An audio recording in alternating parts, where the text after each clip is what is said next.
Hello everybody and welcome back to my channel here on Jake's Gardening. And in today's video I am finally going to be pollinating a giant pumpkin flower. Stinking cat, get out of here.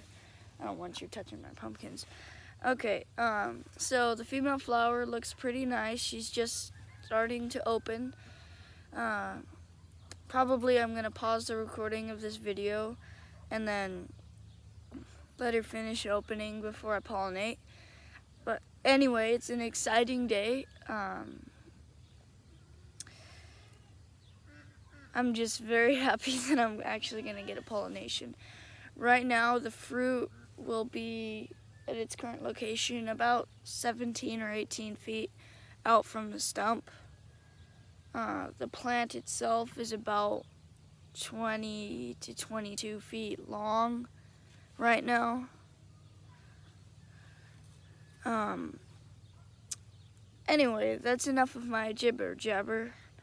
I'll just wait for this flower and then I'll just wait for this flower to open and then we'll get into it. From the way I'm talking, I'm sure you can tell that I'm still very tired. It is early. Problem is, where I live, the flowers open at like 5 o'clock in the morning. So I have to be out here early, so whatever, let's get into it. Okay, so the female flower has opened. I went out and gathered all the male flowers.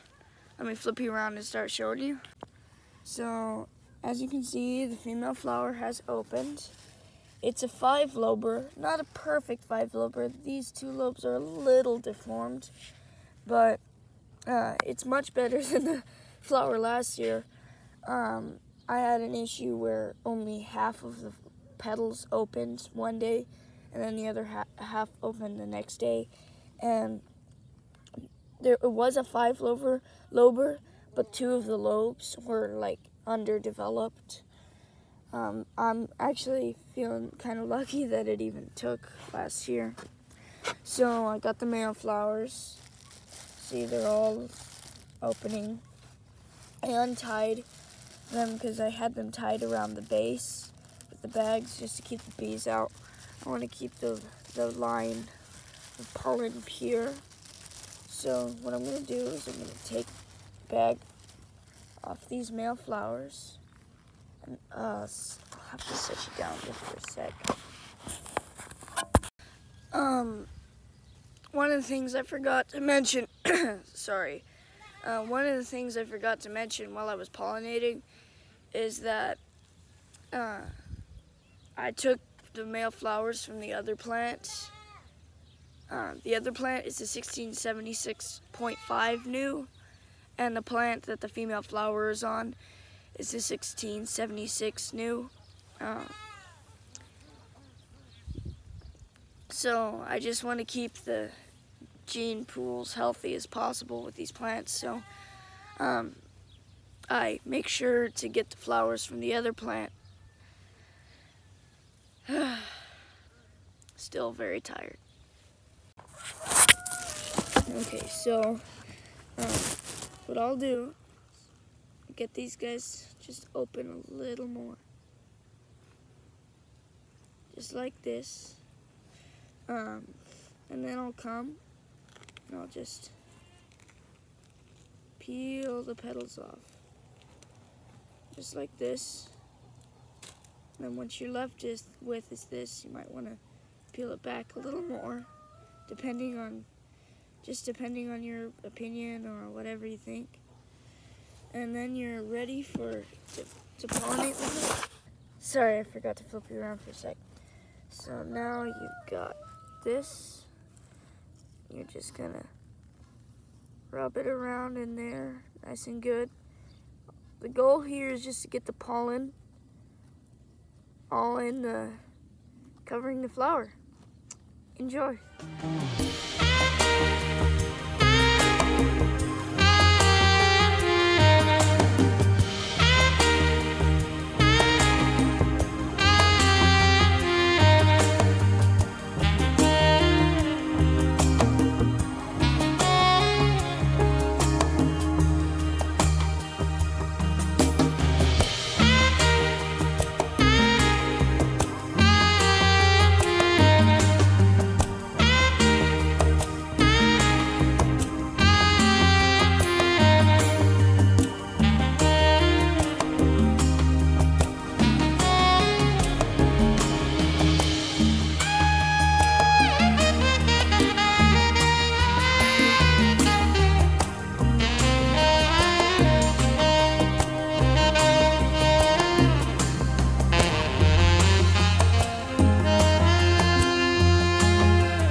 Okay, so now that that's done, I've got this pumpkin pretty well pollinated. As you can see, I was slathering on pollen like there was no tomorrow. One thing I found interesting is that female flowers are about twice the size of the male flowers, their blooms and everything. Well, I really, really, really hope she takes, because it's already pretty late in the season as it is. I do have a backup in the tip, but it's going to be way too late in the season to expect anything overly huge. So now I just got to cover her back up. I'm going to cover her with the same one that I had her covered with before. Don't ask me why, I'm just doing it. I'll set you up.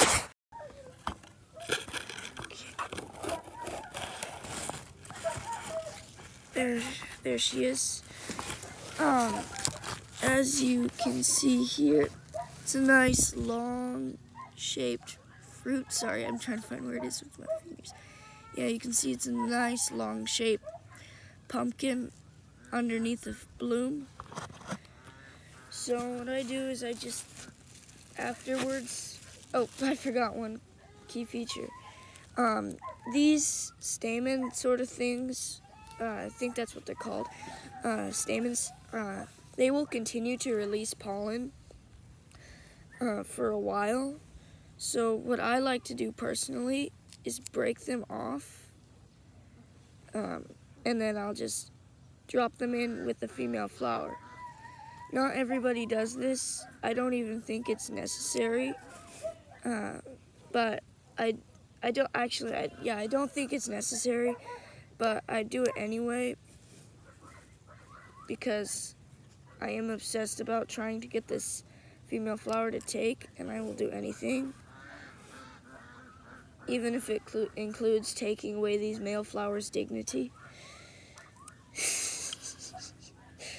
Okay. I was probably lost in the midst of what they were doing.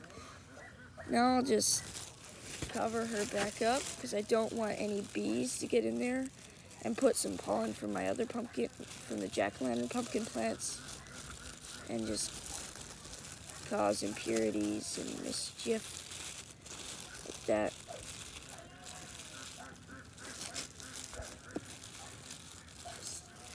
Just don't want that sort of thing, so just get her covered up. I don't like to tie the flowers up on the petals, so I generally just put a cover over and then tie it up. Sorry if I'm in the way too much. And then I just cover below the blossom and the fruit shape. And then, oops, it came undone. And then I just leave it sort of like that. Also, what a lot of people will do is they'll take a frozen water bottle and put it next to it to help keep it cool. And also they will take some sort of cooling device.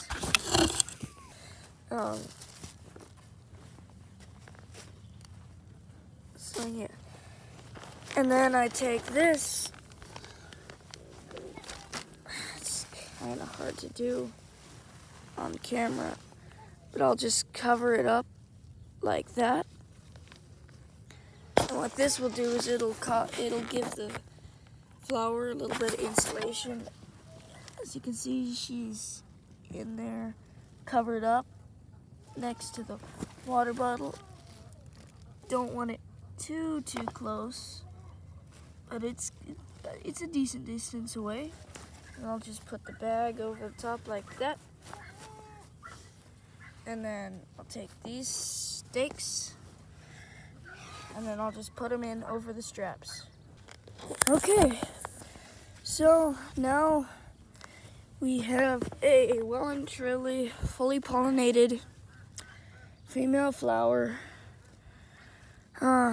Crossing my fingers, hope she takes, because sometimes they won't. for certain reasons.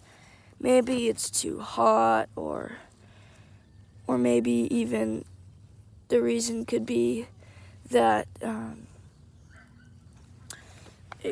one of the reasons could also be that the boron level in the soil was too low, and it wasn't, for some reason, it had some sort of deficient forming of some sorts, and it just wouldn't accept the pollen, whatever. There's tons of things that could go on, but it looked like a pretty healthy female flower. I hope it's okay. The tip roasted a bit yesterday. You can see this leaf is rather too far gone to become a leaf. The tip still looks okay. There is the female flower I was talking about earlier.